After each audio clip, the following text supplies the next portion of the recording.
Hey everybody, this is Jamie Busick, CEO, CTO, and founder of Virtual Sprout, a cybersecurity technology company located here in Powell, Ohio. And as you can see behind me, we're having a glorious summer day. And today I want to talk to you about PII, personally identifiable information, and your credit union. So, as many of you are aware, Virtual Sprout deals primarily with regulated businesses, credit unions being one of them. And we run a lot of these cybersecurity risk assessments on these credit unions to determine risk posture. Now, one of the things that we find on almost a continuous basis is these credit unions have a large amount of PII that is unmanaged and they don't know about it. So you may ask, well, what is the big deal about that? First, regulators, FTC, all these groups are very clear that this is an area that credit unions need to be taking a harder look at, ensuring that they're managing and protecting this data. Secondly, this is the source, well, not the source, but one of the primary sources of risk inside of networks in general for a threat actor coming in, stealing, and creating a ransomable, if that's a word, event. So, how do you deal with this? There's a variety of ways. First, most of our customers have very good policies and procedures around treatment and safeguarding this PII. If someone downloads it, someone receives it, how do you treat it? How do you remove it from the network after it's been put into a safe space, i.e., a structured data system that's doing encryption, doing masking, and taking all the necessary safeguards? However, as we all know, humans are the greatest threat to cybersecurity of any organization, not because they're malicious, because they're humans. And so, how do you manage through that risk?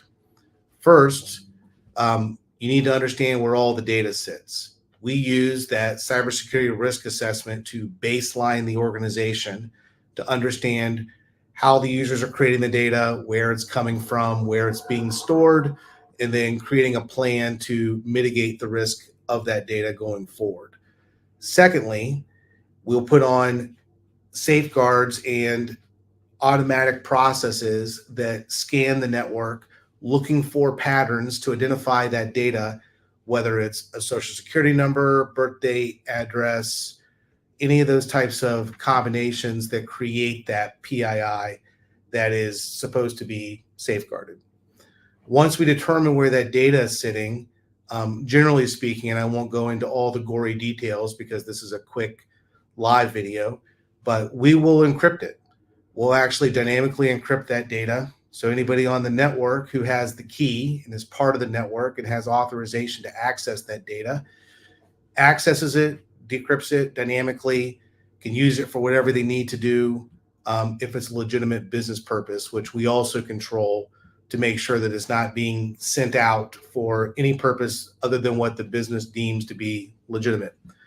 If someone were from the inside to take that data out, let's say they take it home on a thumb drive and try to plug it into a personal machine at home, that data is not readable. They don't have the keys, they don't have the authorization to do that. Now, hopefully, we have other processes in place to prevent that data from ever making it onto a thumb drive, but I'm making a point that the data, once it leaves the network, is not readable.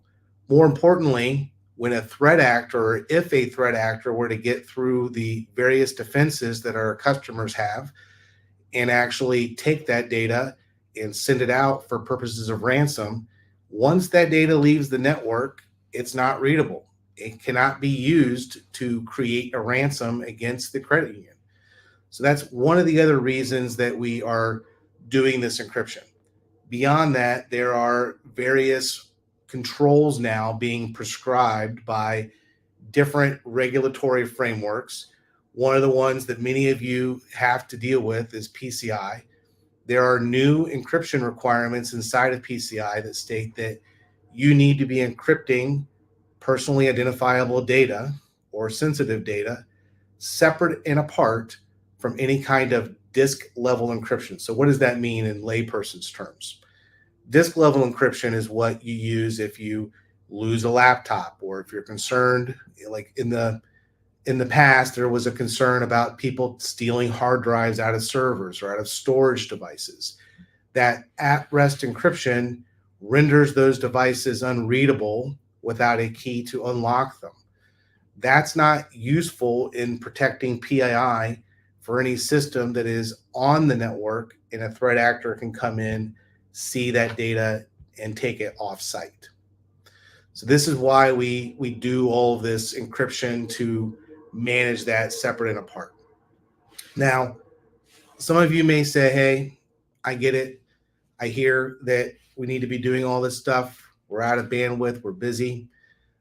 We have insurance. We have policies and procedures. Well, the fact of the matter is that the insurance companies and the regulators and the legal system all have this idea of standard of care.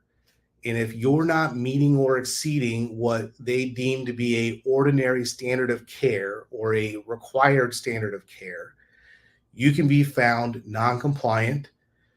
Insurance may not pay out if you experience a breach, and you may be subjected to some pretty nasty legal stuff at the end of the road if, in fact, data was leaked and you were not performing something that was above or at the ordinary standard of care as it relates to this type of data.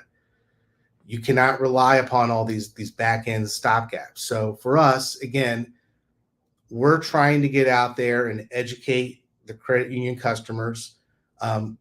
Generally speaking, the regulations turn up the more assets you have under management. However, the federal government is coming over top with a lot of additional requirements that even if you don't have a lot of assets under management, you're still being held to the same standards.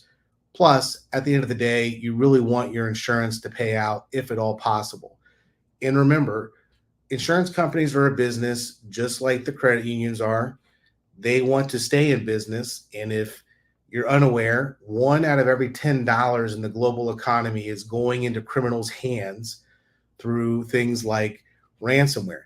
It's a lot easier to steal someone's data and to demand a ransom than it is to mule drugs across the border, human trafficking, and the other stuff that these criminals have been doing.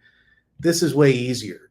And so criminals are pivoting into this space and making it a business. These people get up in the morning, do their job by stealing everybody's data. They have quotas to meet, everything else. And so the insurance companies are faced with massive losses if they were to just cover everybody without any regard. And so they've set a series of bars that you have to meet. And if you're not familiar with them, this is, again, we're not an insurance company. We're not an insurance broker. We don't claim to be. We have partners that we will bring in to analyze insurance policies. But from experience, I can say without a doubt, there are stipulations in these policies that create that bar they want you to meet or exceed in protecting this PII.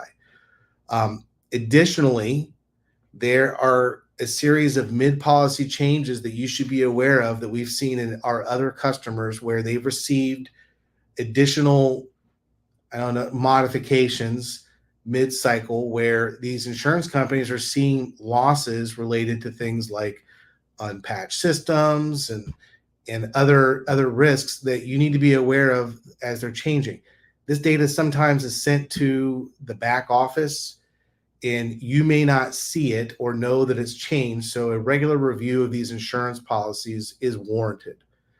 But again, at the end of the day, PII is by far the largest risk to most organizations, including credit unions. You got to be aware that it's sitting there. Now, you may say, well, where is this all coming from, right? Well, again, we talked about this a little before, the humans.